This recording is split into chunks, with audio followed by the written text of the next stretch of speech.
Pemirsa, gagasan Presiden terpilih Prabowo Subianto mengevakuasi 1.000 warga Palestina yang terluka untuk dirawat di Rumah Sakit Indonesia disambut dengan ide lain dari Khofifah Indar Parawansa yang menawarkan 1.000 anak-anak dan juga ibu Palestina untuk dirawat dan dididik di pesantren-pesantren yang ada di Jawa Timur. Nah, Belinda Firda nanti akan mengajak warga Surabaya menanggapi gagasan tersebut sambil santap siang jajanan khas Jawa Timur di Sidoarjo.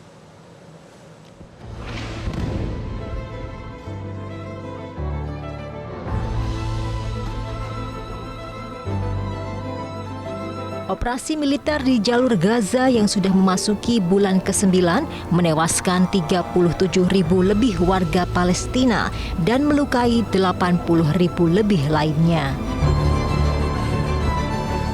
Sebagai negara yang menentang penjajahan, Indonesia melalui Menteri Pertahanan Prabowo Subianto menawarkan sejumlah gagasan.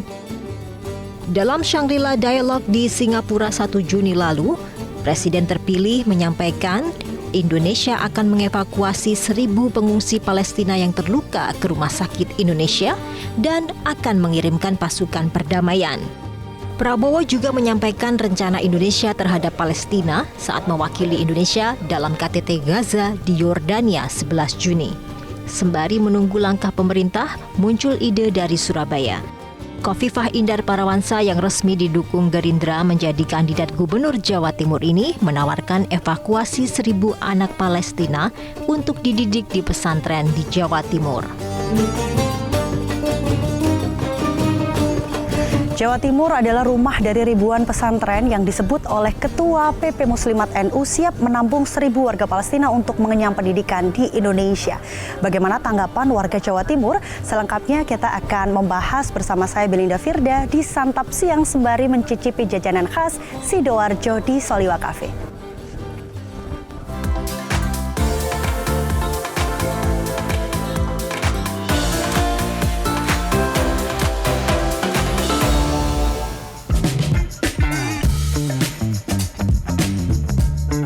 Soliwa Cafe adalah salah satu kafe yang terdapat di Pondok Pesantren Progresif Bumi Sholawat Sidoarjo. Berada di dalam lingkungan pondok, Soliwa Cafe memperdayakan santri untuk melayani sekaligus memberikan pembelajaran berwirausaha. Beragam menu ditawarkan, diantaranya beragam kopi kekinian serta sejumlah jajanan khas Jawa Timur seperti kue lumpur yang lumer di mulut ini. Harganya pun ramah bagi kantong santri maupun santriwati.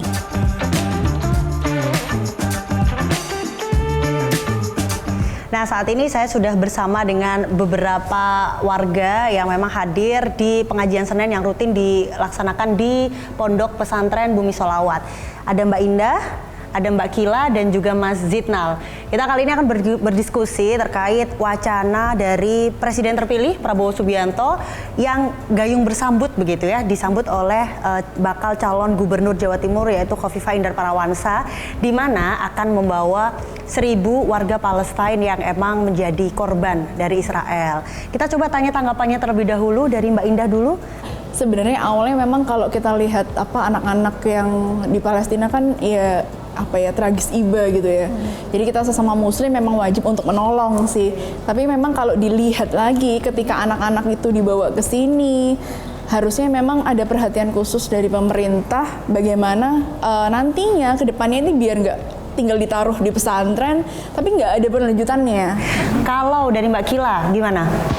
Kalau dari saya sendiri sih mungkin secara warga masyarakat umum tuh pasti menerima ya, karena Indonesia tuh punya ikatan kecintaan yang cukup dekat gitu ya dengan masyarakat Palestina. Akan tetapi bila mana kemudian tuh tinggal di sekitar kita gitu, takutnya akan ada multiplier effect juga gitu yang berdampak. Misalnya kalau di pondok itu kan ya kalau santri kan pasti membayar sejumlah seperti SPP lah bahasanya ya, ada SPP-nya, ada kemudian ada biaya-biaya tertentu, biaya makan dan lain sebagainya yang sudah disebutkan oleh Mbak Indah tadi gitu ya.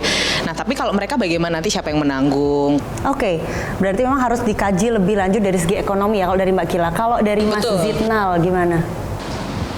Kalau dari saya sendiri sependapat sama Bu Indah, saya setuju-setuju saja. Tapi harus dipikirkan lagi secara matang. Apakah nanti akan gampangannya mengganggu kurikulum yang ada di pesantren, atau nantinya bakal ada santri-santri yang kaget ketika dapat teman dari luar negeri gitu. Nah, itu juga harus kita pikirkan lagi. Kita juga harus taat sama pemerintah juga kan, sebagai warga negara yang baik.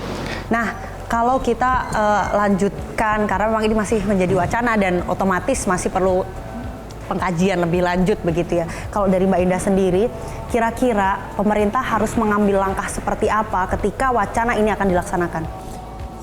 Yang pertama memang harus yang tadi katakan Mbak Akila, dananya dari mana?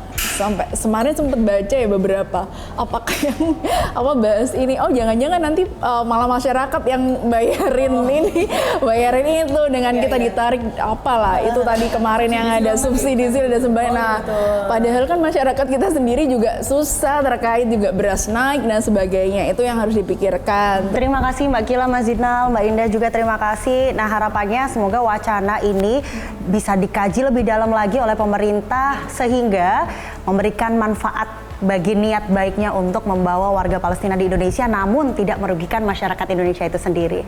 Oke, terima kasih. Sekian obrolan kita, harapan kita semoga bisa bijak dalam mengambil langkah ke depan pemerintah.